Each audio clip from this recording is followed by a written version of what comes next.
concept of the limit is an incredibly important one for calculus. When it was discovered and developed, it really changed math dramatically and allowed calculus to be discovered.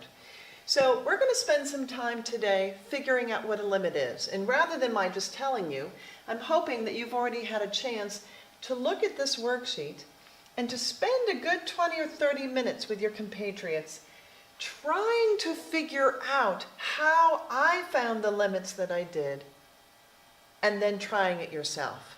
All right? So if you haven't done that, pause the video and do that now, front and back. But now we're back.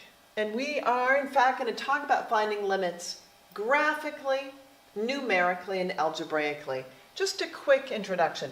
Obviously, this is a graphical example. We're assuming that this whole shebang is f of x. Obviously, it's some weird piecewise function, okay?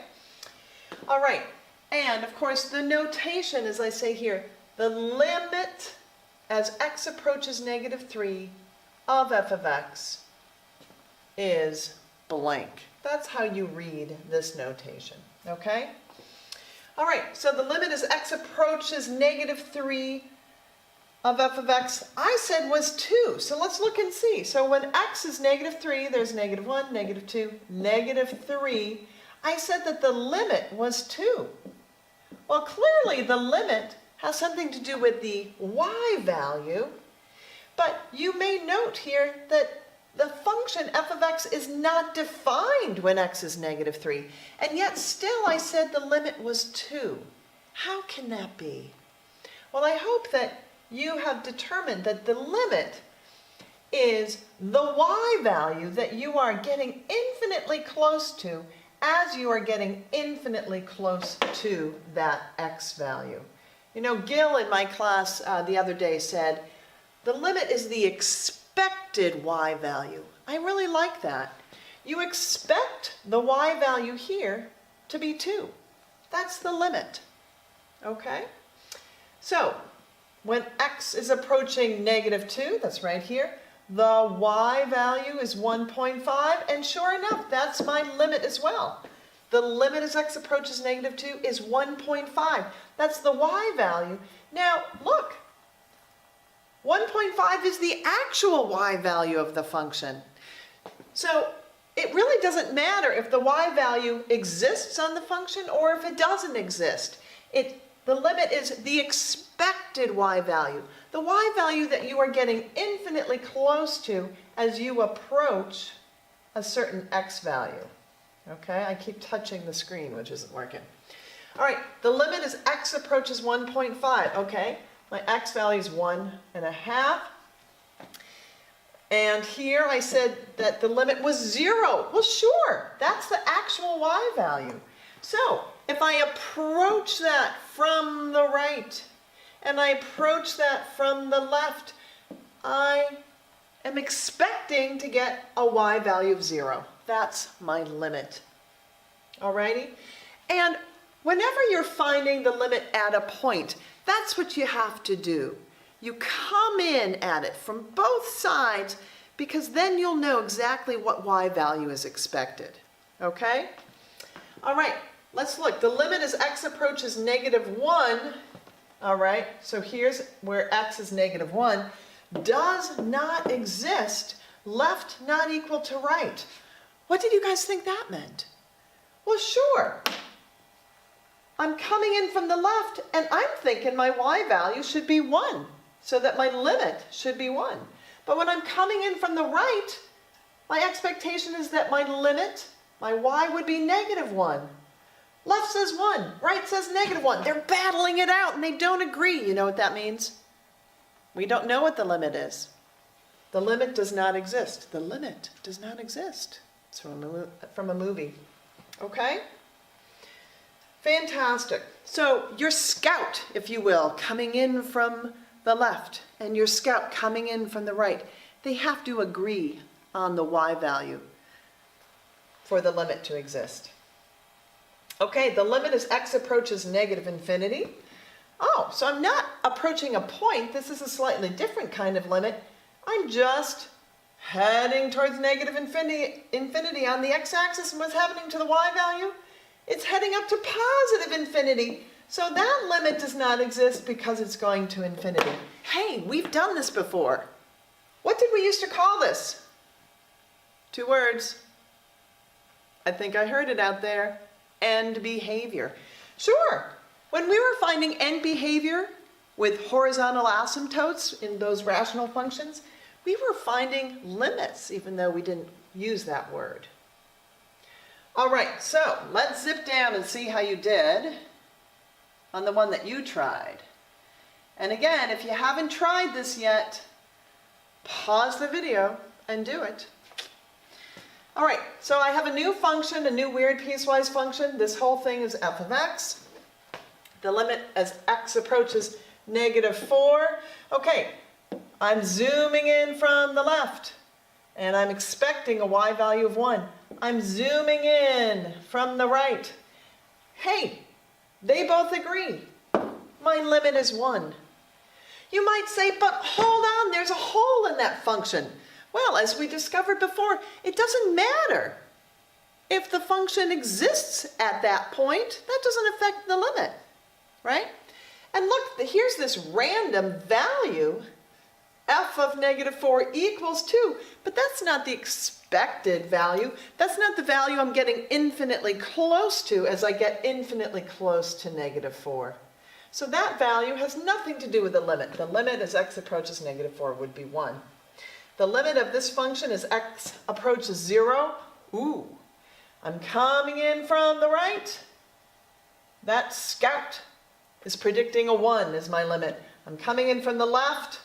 This scout says, no, the limit isn't 1, it's -3. 1, -3, 1, -3. They don't agree. That means the limit does not exist. Can use that handy dandy little shortcut. And my reason is that the left-hand limit does not equal the right-hand limit. And that's what we often call those. Left-hand limit, right-hand limit, right? The limit as x approaches 2, I'm going to change color. All right, here's where my x value is 2. Well, that seems straightforward. If I'm coming in from the left, coming in from the right, they both agree. What y value do they meet at? At a y value of 0. So that's my limit. And let's do another end behavior. As x approaches infinity, as I'm leaving the page, what's happening to my y? My y is going down, down, down, down, down to -infinity. Well, that's not a limit, right? So we say the limit does not exist, and our reason is that the function is shooting down to -infinity. How did you do? All right, let's keep going. Let's go to the second page. So that was finding limits graphically. Let's find limits numerically, shall we? So numerically just means I'm actually going to look at the numbers. I'm going to look at the data. And if you want to grab a graphing calculator and try this yourself, you can. I just put this function into the y equals, and I changed the x to go up by small increments. And sine of x over x gave me this data. Now notice, when I put in 0, the calculator actually said error. Now let's think about why that would be. The sine of 0 over 0, well, the sine of 0, as we know, is 0, 0 over 0. Ah, okay, so there's no value on the function. But 0 over 0 itself is a very interesting thing. 0 divided by 0 is not technically undefined. It is something that we call indeterminate. Indeterminate. Because its value cannot truly be determined. You could argue that 0 divided by 0 is 0. You could argue that 0 divided by 0 is 1. You could maybe argue that 0 divided by 0 could be anything, right? So 0 divided by 0 is a very interesting thing. We're going to see it a little later on. It's called an indeterminate form. There are other indeterminate forms too, like 0 raised to the 0 power, or infinity divided by infinity, or infinity minus infinity. There are a whole bunch of these indeterminate forms. So let's see what that means in terms of our limit. Now, I seemed to suggest that this limit existed, that there was a y value that we were honing in on as we honed in on an x value of 0. Let's see if we can see it. Let's hone in from the left, hone in from the right. If you're looking at all these y values, what do they seem to be getting close to? Yeah, a y value of 1. If you have time and you want to graph this, you'll see on the graph that, yeah, it actually comes down like this, and it might even look like it continues through. Whoops, that picture isn't right. But if you look at the table of values, you'll see there's an itty bitty little hole right at 0, okay? So there's no value on the function when x is 0, but the limit does exist, and that limit is 1. So let's look at this one. I think also here, when I plug in the 1 to the 4th minus 2 plus 1, that gives me 0 in the numerator, that gives me 0 in the denominator. Again, this is an indeterminate form. That does not mean that there's no limit. On the contrary, it just means I have to do a little more investigating to find the limit. Let's look at my data here. I'm honing in to an x value of 1, and it looks like the y value is honing in on a y value of -2 from the left. Is that what's happening from the right? Sure enough. So this limit, and let's see if I can erase this, would be equal to -2. The limit exists. The expected y value would be -2. You're honing in on a y value of -2. Okay, let's try this algebraically. And again, if you haven't done this yet, pause the video, take a look at these problems, and then see if you can try the problems at the bottom of the page. Here we go. Let's just see, I have a function, x minus 2 over x plus 9, and I'm wanting to see what the value will be as x approaches 5. Well, this is interesting. Now, whenever I do these, I want to go back and think about what I know about rational functions. I know this rational function is undefined when x is -9, right? It's going to be a vertical asymptote. I know it has a x-intercept of 2 and a y-intercept of -2/9. And then it's just kind of going to be a nice, flowy rational function with 2 pieces, right? Broken up by that vertical asymptote. So when x is 5, I don't think there's anything goofy happening. So can we just plug in a 5 and see what happens? Let's plug in a 5 and see if I get out a y value. 5 minus 2 is 3. 5 plus 9 is 14. Oh, I guess that's what I did. So the limit here is just the y value that I get when I plug in my x. And that's because 5 is not a place where this is undefined or where there are any issues. We'll talk about this more a little later. Okay? Let's look at b. Here's a different function. Well, can I just do what I did up there? Sure, let's just plug in 3. 3 squared plus 3 minus 12. 3 minus 3. And I get 0 in the numerator and 0 in the denominator. It's that indeterminate form again. But hold on, I said that the limit was 7.